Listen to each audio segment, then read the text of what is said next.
بناوي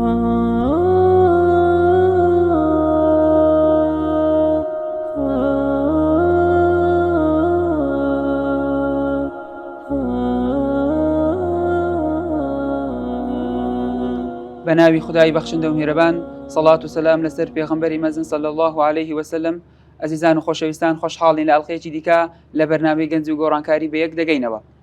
وا دیارە ئەم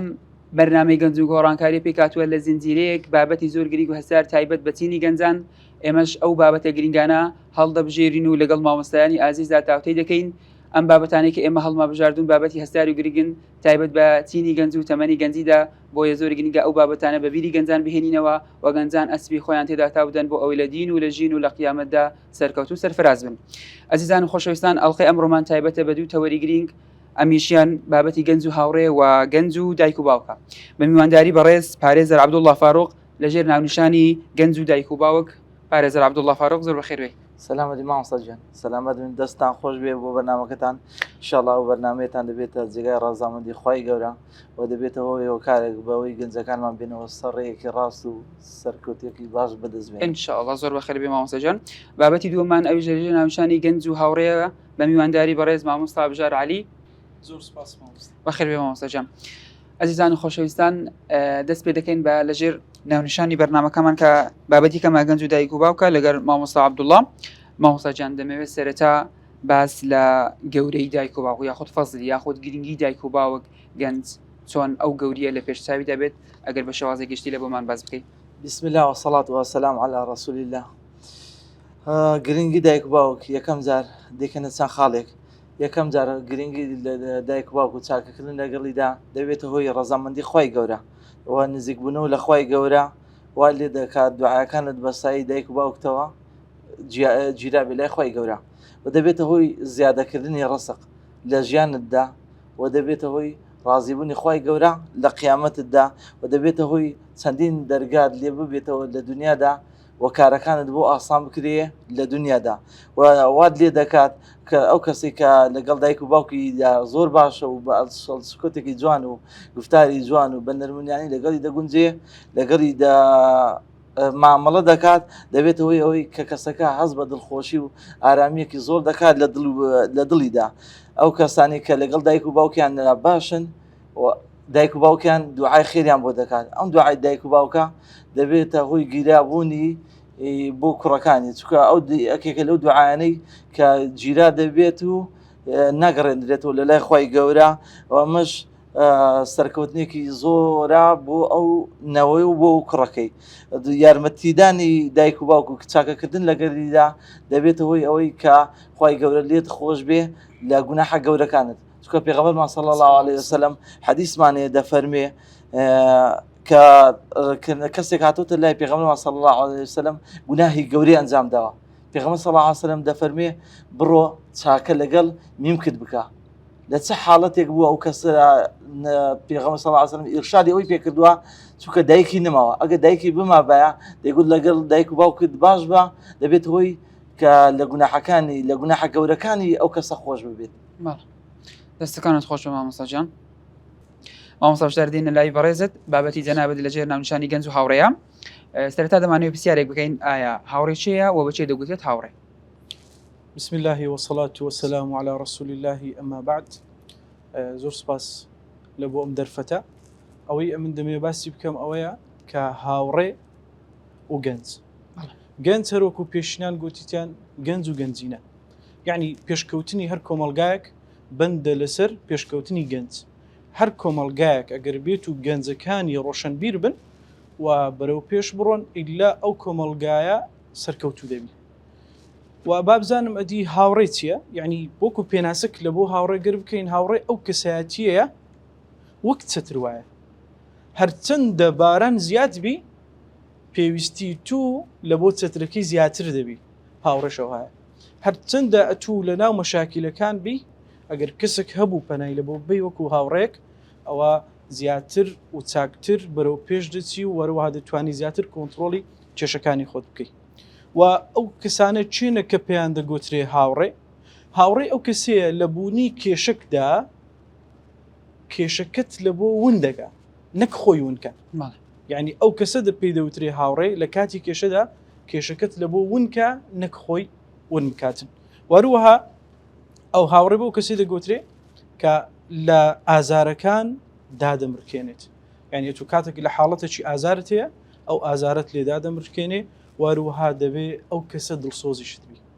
ینی بە کەسێک دەگوترێ هاوڕێی تو ئەوەیە کە ئەو کەسە بالفعل دڵسۆزی تووە لە حاڵەتی تنگانە بە یارمەتی دێ، وەروەها بە هاوڕێش دەگوترێ کە سەرمشقی ڕێگای ڕاست بێ. ینی هەر کەسێک ئەگەر بووتە سەرمشقەک ئەوە ئەکید بە کەسێکی باش و چاچی لەبێ دەردەچی، و هاوڕێ بەو کەسە دەگوترێ کە جێگای متمانە بێ. یعنی ئەگەر بێت و ئەو کەسە جێگای متمانە نەبێ ئەوە قەت پێی ناگوترێ هاوڕێ، و ئاخر خاڵ بەو کەسەی دەگوترێ هاوڕێ دەبی نهێنی پارێز بێ. هەر کەسێک ئەو مواسەفاتانی تێدا بوو دەتوانین پێی بڵین هاوڕێ. دەستەکان خۆش مامۆستا بژار. زۆر سپاس. مامۆستا عەبدوڵڵا دەگەڕێنەوە لای جەنابەت. پرسیارێکی دیکەمان هەیە دەمانێت ئاڕاستی جەنابەت بکەین، ئەویش دەمانەوێت پێمان بڵێت بەڕوونی زیانەکانی خراپبوون لەگەڵ دایک و باوک، ینی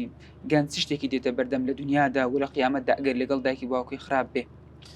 ئێمە کە باسی زیانەکان دەکەین کە ئەو کەسێک کە لەگەڵ باوکی و دایکی خراپە و کردەوەی خراپ و هەڵسوکۆتی ناشرین ئەنجام دەدا، با سەیری بکەین زانین لە قورئان و لە حەدیثدا خوای گەورە دەفەرمێتی، پێغەمبەرمان صلی الله علیه و سلم دەفەرمێتی خوای گەورە کە باسی خراپی لەگەڵ دایک و باوک دەکات لە سوورەتی بەقەرە لە ئاەتی 83 خوای گەورە باسی بەنی ئیسرائیل دەکات وإذ أخذنا ميثاق بني إسرائيل کاتێک کە عهد و پەیمانمان بەڵێنمان لە ئیسرائیل و بەنی ئیسرائیل وەرگتووە لا تعبدون إلا الله، عیبادەت بۆ غیری خوای گەورە ئەنجام مەبن.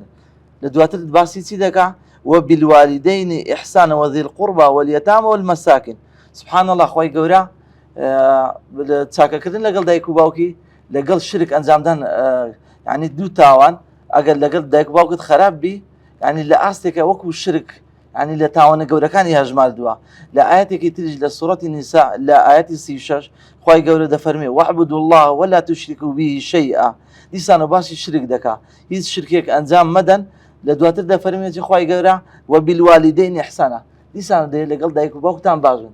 هەر یەکەم جار سەرەتا باسی حەقی خۆی دەکات کە دەبێت خوای گەورە بە تەنیا بپەرستی، بۆ لە دواتر یەکسەر دەچێتە سەر حەقی دایک و باوک کە دەرێت لەگەڵ دایک و باوکانتان دەبێت باشن. دووبارە لە خوای گەورە لە سوورەتی ئەنعام لە ئاەتی 151 دەفەرمێ قل تعالوا اتلوا ما حرم ربكم عليكم ألا تشركوا به شيئا. سەرەتادا دیسانەوە باسی شرک دەکات و لە پاشتر دیسانەوە خوای گەورە دەفەرمێ وبالوالدين إحسانا. لە چەندین ئاەتدا خوای گەورە شرک لەگەڵ چاکەکردن لەگەڵ دایک و باوکدا دێنێ. سبحان الله بێنە بەر چای خۆت. خوای گەورە یەکەم جار باسی مافی خۆی دەکات، ئەو جا باسی مافی دایک و باوک دەکات کە دەبێت لەگەڵیاندا چاک و باش بی. یعنی خراپەکردن دەبێتەوە یەکێک لە تاوانە گەورەکان. و پێغەمبەرمان صلی الله عليه وسلم لە حەدیثدا دەفەرمێ ألا أنبئكم بأكبر الكبائر. باز دەوە دەکات دەرێ ئەکبەری کەبائر لێ تاوانە گەورەکان، گەورەترین تاوان باسی دەکات دەرێ پێتان بڵێم. سەحابەکان پێی دەفەرمون بەڵێ ئەی یا رەسوول الله. پێغەمبەر صلی الله علیه وسلم دەفەرمێتی سەرەتا باسی الئیشراک بالله باسی شرک دەکات و عقوق الوالدین لە باسی ئازاردانی دایک و باوک دەکات و لە سێم جار باسی قەولی زۆر دەکات، قسەی درۆ، شایەدیدانی بە درۆیان. یعنی سبحان الله سێ تاوانی داناوە لە ئاستێکری. یەکەم شرک، دووەم خراپەکردن لەگەڵ دایک و باوک، سێم باسی درۆ دەکات. یعنی ئەو تاوانە ئەوەندە گەورەنە لەسەر و سەرەوەکانی داینەوە. پێغەمبەر صلی الله علیه وسلم دەفەرمێ ثلاثة لا ينظر الله عز وجل إليهم يوم القيامة. خوای گەورە سەیری سێ کۆمەڵ ناکە. یەکێک لە کۆمەڵەکان چییە؟ العاق لوالدی، ئەو کەسەی کە ئازاری دایک و باوک دەدا. سبحان الله، یعنی کە بە ئازاردانی دایک و باوک وا لێ دێ لە قیامەتدا خوای گەورە سەیرت نەکە، کە سەیری نەکردی ڕەحمت پێ ناکە. ئەمەش دەبێتەوە هۆکاری ئەوەی کە جێگات لە باشتەوە بگۆڕێ بۆ جێگات بچێتە جاندەم. با تو هەر کار و کردەوە لە باش لەگەڵ دەرەوە بکەی، بەڵام لە ماڵ و لەگەڵ دایک و باوکت خراپبی تاکید بە خراپە دێتەوە سەڕێت. دەستەکانت خۆش بێ مامۆستا عەبدوڵڵا. مامۆستا بژار دێنەوە لای جەنابەت. پرسیارێکمان هەیە دەمانێت ئاڕاستی جەنابەت بکەین. ئەمیش ئەوەیە گرنگی هاوڕێ لە تەمەنی گەنجیدا چییە؟ و پاشان پێوەرەکانی هەڵبژاردننی برادەر و هاوڕێ چین؟ گرنگجی هاوڕێ لە تەمەنی گەنجیدا بەڕاستی گەنج ئەوەی کە ئیحتیمامی پێدەداتن لە ژیانی خۆی هاوڕێ یعنی کەواتە هاوڕێ ڕۆڵی هاوڕێ گرنگجی هاوڕێ لە تەمەنی گەنجیدا ئەوەیە کە کەسەکە بەختەوەر دەکات ینی ئەو کەسە لە ژیاندا هەست دەکە کە بەختەوەرە دووەمیان ئارامی دڵ و دەروونە ینی ئەو کەسە گەر هاوڕێی هەبوو بە تایبەت لە گەنجاندا ئۆتۆماتیکن دڵی ئارام دەبی لەبەرەوەی هەندێک حاڵەت هەیە ئەو گەنجە ناتوانانی بە حکمی هەندێک شت هەندێک قەید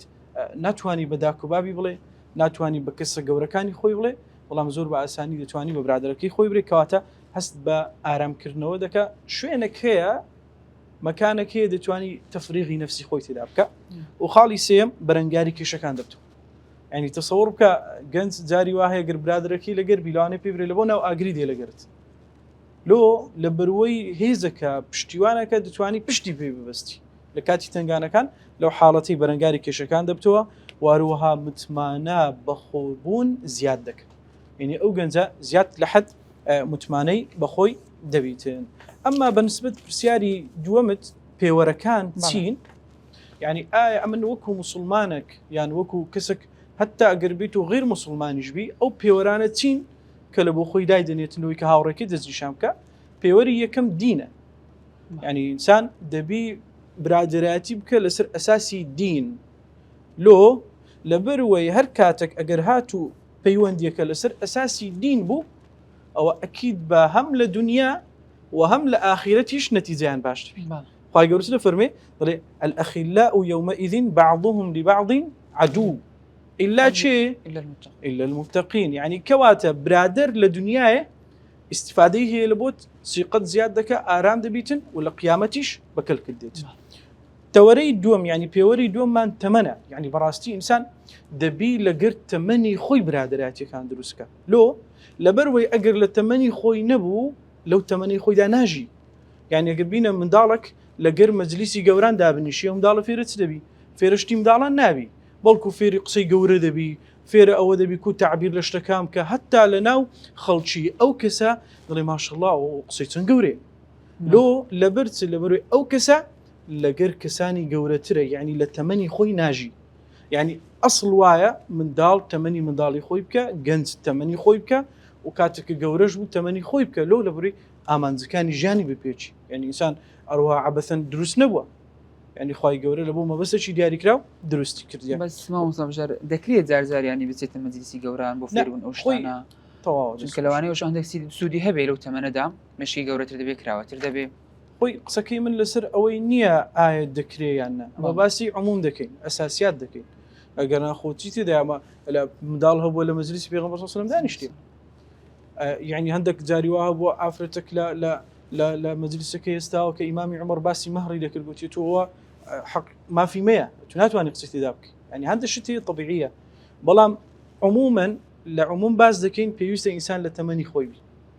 يعني بزانا حتى لروي عبادته لروش تكانش فرقي هي من دار لواني بيش بالغ بوني هذاك الشيء لسر نبي بلام قوره كان لسريت كاتك زياتر قوره دبي ترها اشتك حتى لا يكلف الله نفسا الا وسعها يعني الا حسب مقدار خويتي والله ما قلنا حالات الشاذ شمان هي مثلا إمام الشافعي هل لتمنى شيء زوت واني فتوى يبدأ ونيا إمام أحمد كاتك دتسو من دالة كان جماعة لقرنا ذكرت دتسو ما لقوتي دا من دالة كان ياريم لقرنا كان لو قلتي لبر أوي أو أنا بمدرنا تشيتي داشي سولاي من دالة كان قلتي لو شيتا قلتي أما ياري لكين أول لبر أخوي هرد بيدزولي قلتي كرمة لو دودزولي قلتي ده خم قرآن دخينه ليرة يعني قصة كان ليرة السرتيا إنسان واتساك لقر مرتبة كي خوي برات وأروها بيوري سيما لبو أوي كأمن برادرك هل بجيرم دبي أما ليكتيجيشتن دبي هبي أو ليكتيجيشتنا يعني براستي زور مهمة وأروها إسلام زختش لسر كريتو بيونديني وان أبو بكر الصديق لقر بيغمبري خوات يعني بيونديان تن بقوت ولا قريك ليكتيجيشتن كاتك بيغمبر آخر خطبة ده يكم أو كساني كدستي بقريان كتشيبو إمامي أبو بكر بو لو لبرو إمامي أبو بكر زور لبيغمبري خوا نزيك بو برادراتي كان زور بقوت بليكتو تيجيشتن زاني أو خطبة آخر خطبتي كوفاتي نزيك بيتوا لو يعني تيجيشتن براستي زور مهمة لبو أو كاتو برادرك لبو خط هەڵبژێری واروها دەبی ڕازگۆیی هەبی یعنی بەڕاستی ڕازگۆیی زۆر مهمە لە بۆ دەستنیشانکردنی هاوڕێ کاتێک کە هات لە دەرکەی ئیمامی ئەبوبەکریاندا لە ئیسرا میعراج گوتی ئەی ئەبوبەکر وەرە برادەرەکەتە هەمزانێت چ دەڵێ محەممەد چ دەڵێ گوتی چ دەڵێ ئەمێن لە یەک کاتدا چوویمە مەسجدی الأقصا و لەوێن دەرچوویمە ئاسمان و هەموو هاتیمە ماڵێ کە هێشتان شوێنەکەم گەرمە ئەوەی دەرکەکەمێشان هەردەجوولێت گوتی محەممەد وەی گوتیە گوتی بڵێ گوتی کەواتە ڕاست دەکە ینی بزانە تو دەبی ڕازگۆیی هەبیتن و احتیمامیشی تەواوی لێ بدەیت و ئاخر شت لە پێوەرەکان بەڕاستی دەبی لە بینی هاوڕێتی لێبوردن هەبی یعنی هیچ کەسێک بێ خەتە نییە هەموو کەس قابلی ئەوەیە خەتە كل بني آدم الخطأ وخير الخطائين توابون يعني دبي أمن جاني لبردنم هبي لبو أويك أمن لقر برادرك لقر كساني دور برم دابشي دەستەکان خۆش مامۆستا عەبدوڵڵا دەگەڕن و لای جەنابەت پرسیارێکی دیکەمان هەوێ دەمانەوێت ئاڕاستی لە نابوتکەن ئەوش ئەوەیە گەنج و گەنجانی ئێمە لە ژیانی دنیایاندا چۆن مامەڵە لەگەڵ دایک و باوکیان بکەن دوای ئەوەی کە باس لە گەورەی و باس لە خراپیەکانی دایک و باوکت کرد کە ئایا گەنج ئەگەر لەگە دایک و باوکەکان خراپی ئێستا دەمانێت پێم بڵێت ئایا چۆن مامەڵەی لەگەڵدا بکات ناهی ئەو پرسیارە جواب دەدەمەوە بە ئاەتێکی قورئانی کە پێخوای گەورە لە سوڕەتی ئیسرا لە ئاەتی 23-24 وەڵاممان دەداتەوە خی گەورە دەفەرمێ وقضى ربك ألا تعبدوا إلا إياه وبالوالدين إحسانا خی گەورە لێرەدا دەفەرمێ فەرمانی کردووە بڕیاری داوکە لەگەڵ دایک و باوکانماندا باش بین چۆن باش بین إما يبلغن عندك الكبر أحدهما أو كلاهما أو كاتي كي دقاتنا بتمن يكيان يعني هردوكيان دكون اللات لبتمني دكويت الله يكي لكوركان يعني لكي لكتسكاني سبحان الله ليرة مفسر كان بعض حالتي كده كان أحدهما لبيش كلاهما يناوا زربي حالته كان ئەوەیە کە یەکی لە کەسەکان لە دایکیان لە باوکی مردووە یەکێکیان دەبینێتەوە بۆیە خی گەورە ئەحەدومەی هێناوەتە لە پێش کلاهومەی باس کردووە ئەوجا خی گەورە دەفەرمێتی فەلا تەقل لەهما ئوف یعنی کەمترین وشیان کە ئۆفە بەرامبەریان بەکارمێنە ئەگەر لە ئۆف وشەیە کەمترە بە خی گەورە دەیفەرموو ئەوە بەکارمێنن کەمترین وشە کە بێتە سەرزار و زۆر واسانی بێتە سەرزار ئۆفە بۆ لە دواتردا خی گەورە دەفەرمێ وەلا تەنهەڕهما بەڕاقی و بەتوندی و بە ناشرین مامەڵەیان لەگەڵ مەکە و دەفەرمێ وەقل لەهما قەولا کەریما بەڵکو وشەیەکی نەرمونیان و زۆر جوان قسەیان لەگەڵدا بکە لە ئاەتی 24 هەر لە هەمان سوڕەتی ئیسرا دەفەرمێ وەخفض لەهما جەناح الذل من الرحمة باڵی زەلیلی و بە نەرمونیانی لەگەڵیاندا مامەڵە بکە وەقل ڕەبی ڕحەمهما پێی بڵێ خوای ڕەحمیان پێ بکە هەر وەکو چۆن ئەوان لە منداڵی ڕەحمیان بەمون کردووە کەمما ڕەبەیانی سەغیرە لێرە دەگەینە چەند حاڵەتێک و چەند نقاتێک یەکە لە نقاتەکان ئەوەیە کە قسەکردن لەگەڵ دایک و باوکدا دەبێت بەو پەڕی احترامەوە بێ تەلەفوزێک بەکاری بێنین بەرامبەری دڵی بەرامبەری نەڕەنجێ چونکە ئەو گەیشتۆتە تەمەنێک بڵێ نەڵێ تەمەنی گەورە بووە پێستی چرج بووە پشتی چەماوەتەوە دەبێ هەموو قسێکیان لەگەڵ نەکەین زۆربەی برادەرەکانی مردووە ئەویش بەتەنها لە کاروانەکە بەجێ ماوە بۆیە زۆربەی شت دڵی تون دەبێ بۆیە لەو حاڵەتە دەدا دەبێت بە زۆر جوانترین شێوە و بە جوانترین لەفز قسەیان لەگەڵ بکەین تووڕە دووەم خاڵی دووەم چییە دەبێت تووڕە نەبین لێ چووکە بەو هەندێک کەسێ هەندێک گەنجبانەیە یعنی سبحان الله قسەی ناشری ناکە بەس چاو سوور دەکاتەوە یعنی دەیەوە قسە بکە و بەس چاو سوور دەکاتەوە ئەو چاو سوورکردنەوەیش نابێ بکەیت کابرا تەمەنێکی بڕیوە بە هەموو شتێک ئێستا دڵی پێتون دەبێت لەوانەیە فکری لەگەڵ فکری تون نەگونجێ بەس دڵی پێتون دەبێت لەوانەیە هەر لە ناو دڵیشی بمینێتەوە بە قسەش نەیدێ خاڵی سێم چییە لە پێشی نەڕۆی کە دەچینە دەرەوە بە پێش دایک و باوکت مەکەوە یان لە تەنیشتەکانی یان لە پشتی بڕۆ گەنجی وامانەیە ئەوە نییە کاکەەوە لە پێشی ڕوا لە ناو بازار هاوارەکە حاجی وەرە بوو نایی بۆ تااقەت نییە بلە گەرم بکەوی یەک لە حاڵەتێکەوە لە پێشی ڕۆیشتووە حیاشی بردووە لە ناو بازارەکەیە حاجی بەگەر ناکەوێت توانای منین نەما هەر باسی مەکە کاکە بان نەزانەوە باوکیشتا چوارەم لە خاڵی چوارەم باسیەوە دەکات درێ لەفزی ئۆف بەکارمێنە چونکە خی گەورە دەفەرمێ فەلا تەقل لەهما ئوف ولا تەنهەڕهما لە خاڵی پێنجەم باسی ئەوە دەکات دەرێ ئەو کاتێک کە دایک و باوکت قسە دەکا قسەی پێ مەبڕە دایک و باوکتە میوان هاتوۆتە لای دەوێت قسەیەک مۆزوعێکی باس ساڵی قەدیمەکان دەکات ساڵی هەشتایەکان دەکات پێویست ناکات و یەکسەر قسەکەی پێ بڕی سەیری میوانەکە بکەی وەرە چی بڵاوبەتەوە لە فەیسبوک و لە تیکتۆک ئەوە دی کابرا دی چی لە خۆی کردبوو مۆزوعەکانی پێ ببڕی هیچ پێویست بۆ شتانە ناکە ئەوش حەزی لێ قسە بکات و باسی سەردەمی زووی خۆی بکات لە خاڵی شەشەم باسی ئەوە دەکا کە دەبێت سەلامی لێ بکەین کەسی وایە گەنجەکانمان دەچێتە ماڵیان دەچێتەوە ماڵی خۆی نە سەلامی نە کەلامی هیچ دەگەڵ دایک و باوکی ناکە ڕاست دەچێتەوە غورفەی خۆی کاکە و دایک و باوکە وا لە بیانیەوە چاوەڕی تونە دەیانەوە قسێکی خۆش لە تو ببیستن سەلامیکان لێ بکەوەکی دەچیتە ژوورەوە خاڵی حوتەم باسی ئەوە دەکات دەفەرمێ دەرێ لە پێش ئەوان دەست بە ناخواردن مەکە یان ئیزنیان لێوەرگرە برێ برسیمە بۆیە مەزوو نانەخۆم یانش لە پێشیان دەست پێ مەکە گەنجی وامانەیە جەمەکە جیا کردوتەوە باوکی دایکی لە پاش نێژنیان نانەخۆن ئەو پێش نێژ نانەخۆ لەگەر نێژە دەرەپەڕێ باشە جەمەکە جیا مەکەوە لەگەر ئەوان نان بخۆ بەرەکەت لەو سفرەیە کە جەماعەتێک کڕەکاتەوە خاڵی هەشتم باسی ئەوە دەکا دوعایان بۆ بکە بە تایبەتی لە نوێژەکانت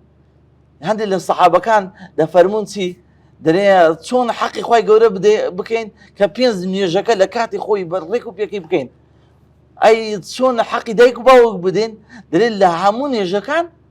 دوعای خێری بۆ بکەین ژیانی دنیاشدا مابن دایک ئەو کاتی کە لە دنیا داما بن پێیان دوعای حەفزیان بۆ بکە دوعای سەلامەتیان بۆ بکە هەموو دوعایان بۆ بکە لە خاڵی نوێم باسی ئەوە دەکات دەرێ زۆر داواکاریان لێ مەکە داواکاریە کە لە توانایان نەبێ دایک و باوک حەزیان لێ باشترین شت بۆ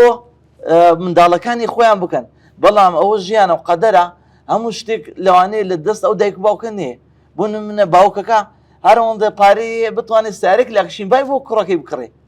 نا کوڕەکە گەنجەکە قیت بۆتەوە دەرێ ناوەڵە ئیلا من ئەڤەلۆن مەوێ ئەڤەلۆنێکی 2023 فول مواسەفات مەوێ باشەوە لە توانای باوکت نییە تو بۆندە زۆری لێکەی کە ئەو زۆر لێکردنە وای لێ دەکا دایک و باوکەکە بە خاسی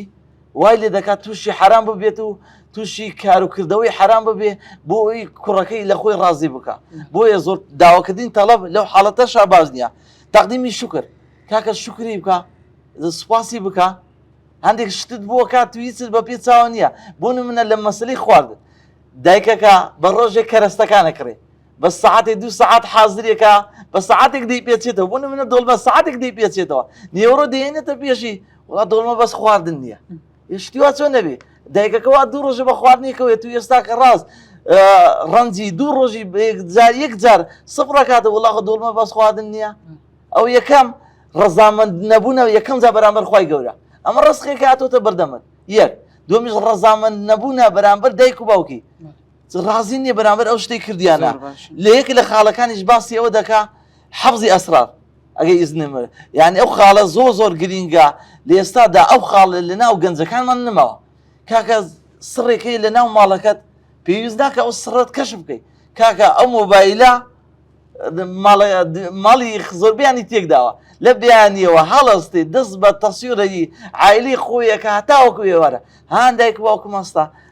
دایک باوکم تازەوە دەست بە نان بەیانیەکەن دایکم چێکە باوکم چێکە هەرچی سڕی ئەو ماڵەیە تا ئێوارە بوو برادەکانی دیجێڕێتەوە شەوکە دەخەوێ فکرەکاتەوە بیانی بزانە چه زەلیاتێک بەرامبەر دایک و باوکیکە یعنی تربیەتێکی جوان ئەو هەڵێ ناهێنی ڕاستە دەستەکانت خۆش بە مامۆستاجان مامۆستاجان دەگەڕێنەوە لای جەنابەت پرسیارشتێکەمان هەیە کاریگەری هاوڕێی باش و خراپ لەسەر ژیانی گەنجی لە تەمەنی گەنجیدا و لەگەڵیشدا ئەگەر لە بۆمان باز بکەی سوودەکانی هاوڕێی باش چیە لە تەمەنی گەنجی و زیانەکانی هاوڕێی خراپ چیە لە تەمەنی گەنجیدا بەڵێ ڕاستی دەستخۆشی پرسیارەشی وەجیزە بەجێیە دروستە بابزانم زیانەکانی هاوڕێی خراپ یان سوودەکانی هاوڕێی باش یەکەم شت ئەوەی کەمە باس بکەین ئایا باش چییە ینی مەفهومی باش چییە وەک ئەو زانایی کە گیرا بوو پرسیاری لە حارسەکەی کرد حارسی سزن کرد گوتی ئایا باش چییە لە کنەتوو گوتی باش ئەوەیە کە ئەمن ئەو قەنەعەتی کە لە سریمە گوتی ئایا مامۆستا تو لەسەر شتێکی باش گیرای یاخود ئەمن شتێکی باش دەکەم کە جەنابتم گرتیە لێرە مامۆستایەکە جوابی داوە گوتی مەفهومی باش لە کەسێک لە بۆ کەسێک لە شوێنێک لە بۆ شوێنە گۆڕانکاری بسەرداد واروها خراپیش نفسی حاڵەت مامۆستایەکە فەرمووی ئەمن کە لەسەر شتێکی باش گیرایمە کە دینەکەمە واروها ئەتوش ئیشەکی باشت کردیا کە ئەمنت گرتیە لە بەرەوەی دژی دەسەڵاتەکەیمە ینی کەواتە کاتێک کەمە دەڵێن باش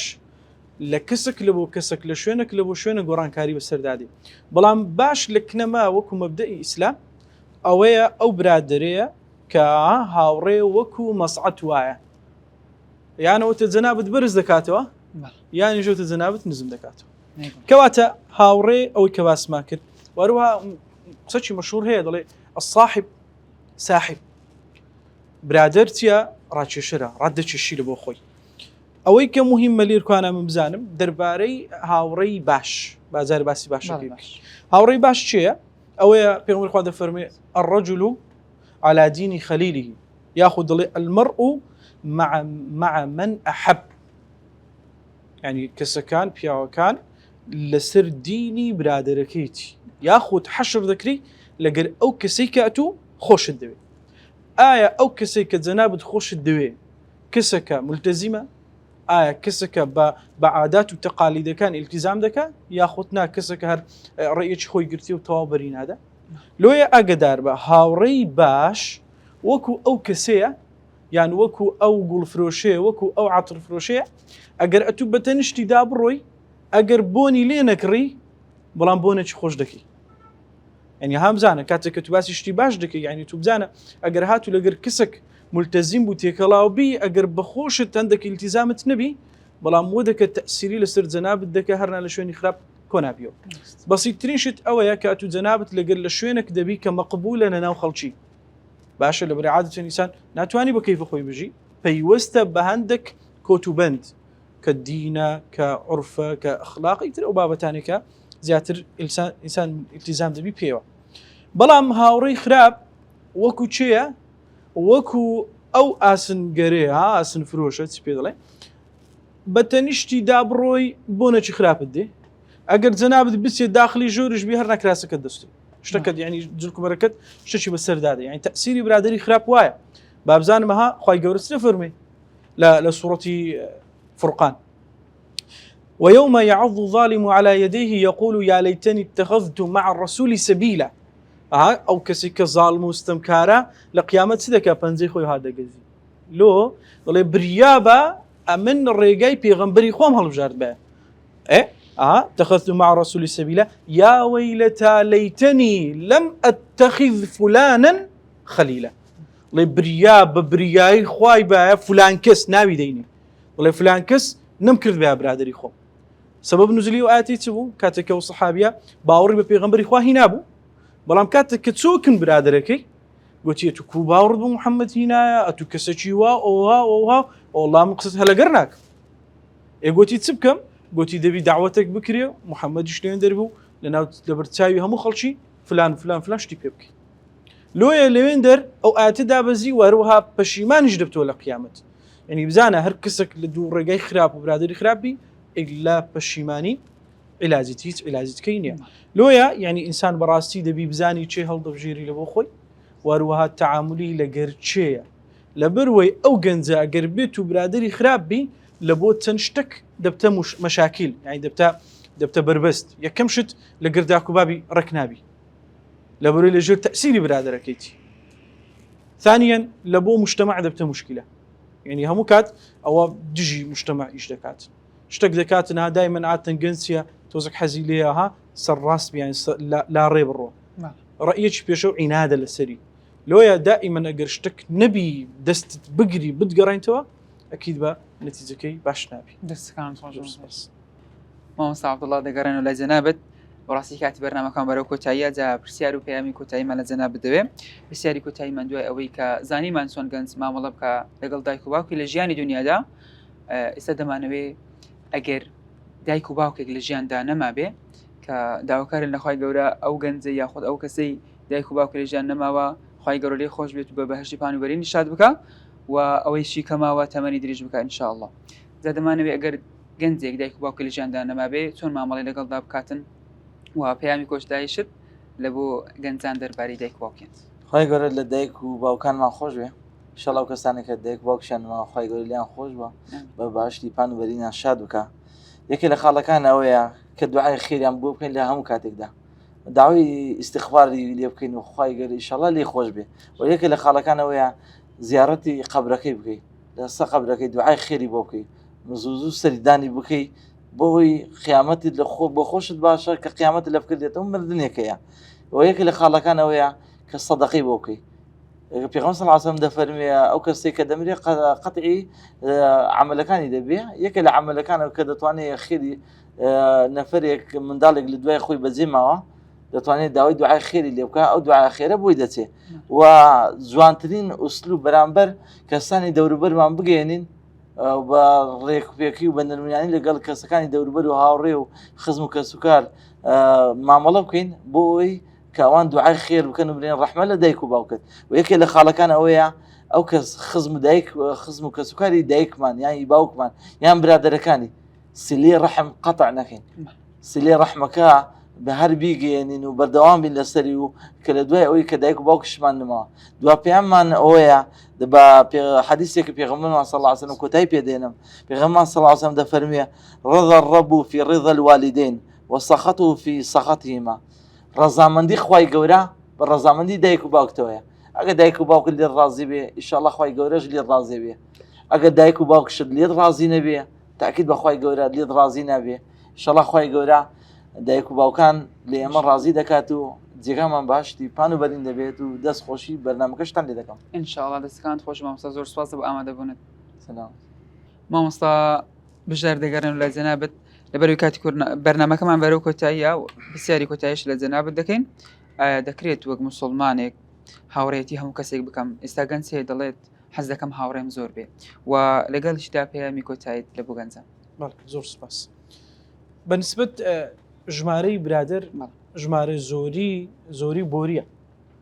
واگەربین تەماشای قورئان بکەین زۆربەی ئەو ئاەتانەی کە باسی ڕقەمی زۆر دەکات إلا مذمومة، ولكن أكثر الناس لا يشعرون، ولكن أكثر الناس لا يؤمنون، ولكن أكثر الناس بلقاء ربهم يعني أواني كباسي زوري دك إلا مذمومة. يعني أويك زياتر اهتمامي بيددريتن أما دبي تبكين دبي مجموعة برادرك هل بجيرين كلاجر مبادئ كاني خومان بقنزي. يعني أتو بتوي 8 مليار كس لخوت رازيكي كاكا 8 مليار كس لخواي جوري رازيني بخواي لا توش رازيني أبي لويا. يعني أويك مهمة إنسان اهتمام بخوي بدا لباشن اهتمام بدور بري خوي بدا والله مرتني إلا أمن برادر كان مزور بي راستا. يعني أويك حكمي دنيا دكي سادو سيستم ما مست سيستم يكمي سيستم شي سرمایه داريه كابرا بس ديوي رقمي زيادك كبهيت زورك إسلام لقروي دانيا أروها إسلام يعني لقر سيستمك كاجتماعيات يعني كمالياتية اجتماعية لبرت لبرويها أتو جناب تيران بي ودولة مند بي جيرانك فقير بي أخرته سزادة دري للسري. يعني أو اجتماعية كابرا دي إجدك تجارة دك والله من الولايات دك دي بزكاتي بدا واجبة للسري. كواتا راست إسلام دينك اجتماعية بلام أو معناه أوينية أمنهم خلق كان لخوم رازيك لبرويها مو خلق كان لخواي جور الرازينينا وأروها مشان برجي بيخم بس أصلا ما نكرت أو تمامي خوي بباور بينه هنا ونيا كواتا قتل جر زوري نينا كزورو بوربي بلام أمن وكو خم كوكو مسلمانك وكو جنزك بيوستا بيامكي خم بجين بلام جاي ترى أو شيء بجيدك كشيء بجيناك أو دقريته سروي سبينك أخوي جورا محاسبي منك لسر أوي كأمن اشتكم بكسك جوتية بلام أو بجي منينا كذي ونيا وما على الرسول إلا البلاغ المبين. كواتا ليرقص لسر أوي آية بدبي أمن وكو جنزك إلا برادر يزورم هبي شرطني نمونك مان هي نمونة شي خوشة إذا برادر بابك يك برادر يهبو وروها جنزشيش دهاتو ماري زين بابا متم برادرم هي فلان وفلان وفلان وفلان وفلان إلى آخره يتري أو جنزة قدرا شش بسرهات إيه بابي قوتي يعني حالتك كجلان رجال ويندر بابي قلت كرم دبرقاس برادر كانتك بابين تو فلان وفلان وفلان وفلان برادر يشونبون بابين أيار متيدن دي اختبار وتاقي كرنو دستي بيكرت لويندر تلفوني ذكر فلان كس والله ابو برا يشم فرا ويشو كشتنو يشي ما خورسن ده ها قلت ورا بزان دلم كسك لدستي كجرايا ورا تو يار متيم دتسدكي كور بابم طاقتي سزنم هي طاقتي محكمة كارو كتابنا وكتابكم هي حكومتها لا يترديدي برادر كان هم طاقة كيلو جنزك هيتي بكل شنات يعني زوري شرطنية لولا أو بابا تلفون شربو برادركي خوي كرت أرجوتي بزحمة الشتي وام لي رويدا يكسر كابرا هاتو مالي يعني اللي يقدر اشتكى ما يتكر نشبو بلام لي رقصك السرتيا ليرة بدنك هاتني برادر لو يعني أما دبي لسر أو أساسانا يجبكين كأو خالاني كباس ما كرو وتسندين خالي تشيء بلام إنسان دبي جاري واحد بخوي بتي بدوش تكان ده بقرة لو أو زياتر برتصوروني هبي باش ما مسجن أما بيامي كوتايشم أويا دبي أما دائما بير بكينوا وكو أو كسانة بين كلبيش خومن بيام كان ينباشي جانديا وقربات بيا صحابي كان أو بيام جوانيا نجاند بيا تابعية كانوا تابعية كان دي تنقش باكنما براستي لاني وكو ديانا كانت كتوشي زارها مشاكل بينه لو يبلم دائما دبي ما تبكين لو كسانة بينك أهل القرآن أماجي في ذكا ربنا اغفر لنا ولإخواننا الذين سبقونا بالإيمان ولا تجعل في قلوبنا غلا للذين آمنوا يعني كواتا أما دبي وبكين لباشما نويما بيتن دعاء خير ما لبوبك نوكو دعاء شر ما لبوبك بريابة أو خمهر نبع لويا دوباره دست خوش بي براستي برنامج ببيزا واستفاده خوش اللي بينا ناو جنجان سركوتوبن ولا برنامج باشتر وتاكتر بتام ان شاء الله دستكان خوش ما دوباره بخير بي والله عزیزان بم شوازه هاتن کوتای برنامج دوباره سپاس و دست خوشی من هەیە لە بۆ بەڕێزان مامۆستا بژار علی و پارێزەر عەبدوڵڵا فاڕۆق عزیزان و خۆشەویستان بەم شێوازە هاتینە کۆتایی ئەم ئەڵقەیە تا ئەڵقەیەکی دیکە و بێگەیشتنەوەیکی دیکە هەر شاد و سەرکەوتو سەرفراز بن.